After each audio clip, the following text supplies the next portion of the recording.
নস্কালা খাট আরে সেই না খাটতে আমার কোমর আটে না ও দয়ার ভাগিনা। তোরা খাট বাদে যদি মোবাইলের কাজ করবে চান তাহলে বাপ বেটা সার্কিট ঘর এন্ড মোবাইল সার্ভিসিং সেন্টারে আসতে পারেন, ভালো সার্ভিস পাবেন। আসসালামু আলাইকুম, আমি নাট্যকর্মী রঞ্জু। আজকে হচ্ছে এই যে বাপ বেটা সার্কিট ঘর এন্ড মোবাইল সার্ভিসিং সেন্টারে আসছি। এনাদের শোরুমে, সেটা আমার কাছে শোরুমে মনে হচ্ছে, কারণ এত মোবাইল, একটা পুরাতন সব মোবাইল কিন্তু এত সুন্দর করে সাজানো গোছানো। তো এই রাজারহাটের এই প্রতিষ্ঠানে এসে খুব ভালো লাগছে। আর সবচেয়ে বড় কথা হচ্ছে, দুই একজন যদি আমাকে চেনেন আপনারা অবশ্যই এনাদের দোকানে এসে ভিজিট করবেন।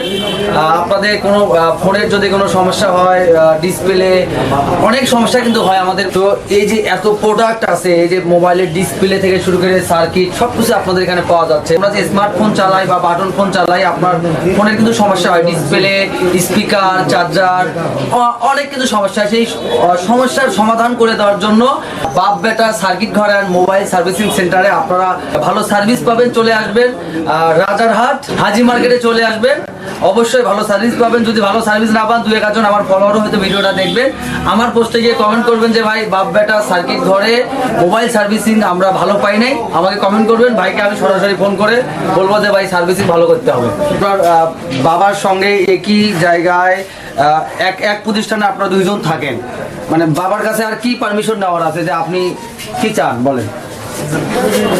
চাওয়া তেমন কিছুই নাই।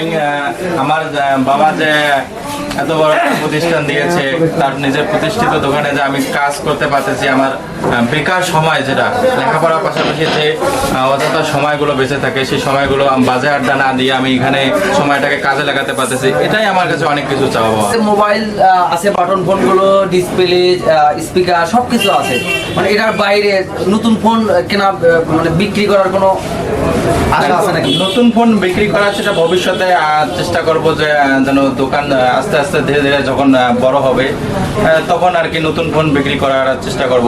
তাছাড়াও এই দোকানের একটা মূল উদ্দেশ্য আছে, নষ্ট ভাঙা যে ফোনগুলো আছে, ফেলে দেওয়া ফোনগুলো, সেগুলো কিন্তু ক্রয় করা হয়। আচ্ছা, বাড়ি যদি দুই চারটে ভাঙা মোবাইল টোবাইল থাকে, এখন গাইবান্ধার ভাষায় কই, যদি বাড়ির দুই তিনটে মোবাইল ভাঙা চুরে থাকে, নিয়ে আসেনি আমার বাপ বেটার কাছে একে সমাধান করে দেবে। আর একটা বিষয় ভালো লাগলো, সেটা হচ্ছে যে ইনি বলছে যে পড়াশোনার পাশাপাশি বাবাকে কিভাবে সাপোর্ট করা যায়, পরিবারকে কিভাবে সাপোর্ট করা যায়। আসলে আমিও একজন এনার মতো, এনার বয়সের মতো আমারও বয়স, তো এনাকে দেখেও কিছু শেখার আছে। আপনারা অনেক ইয়ং জেনারেশন ভিডিওটা দেখছেন, তো আসলে আমাদের বাবা মারা যে পরিমাণ কষ্ট করে, তাদের এই কষ্টের সময় যদি তাদেরকে পড়াশোনার পাশাপাশি আমরা সাপোর্ট করতে পারি, তাদের কাছে সহযোগিতা করতে পারি, এটা মানে পরবর্তীতে আমাদের কাজে লাগবে। কারণ বাবা মা যে সহায় সম্পদ করে, যে অর্থ সম্পদ করে, যেটা করে সেটা আমাদের জন্যই করে, সন্তানদের জন্যই করে। আমরা সবাই বাবা মাকে ভালোবাসবো, বাবাকে সাপোর্ট করব। তো এভাবেই বাপ ছেলের কাজ এগিয়ে যাক দুর্বার গতিতে, এতটুকু আশা প্রত্যাশা রাখছি। আর আপনারা যে যেখান থেকে এই পেজ বা আইডির মাধ্যমে ভিডিও দেখছেন, অবশ্যই এনাদের পেজ ফলো করবেন, লাইক করবেন, শেয়ার করবেন, কারণ আপনাদের এক একটা ফলো, এক একটা লাইক আমাদের মতো কন্টেন্ট ক্রিয়েটরদের এগিয়ে যাওয়ার অনুপ্রেরণা যোগায়।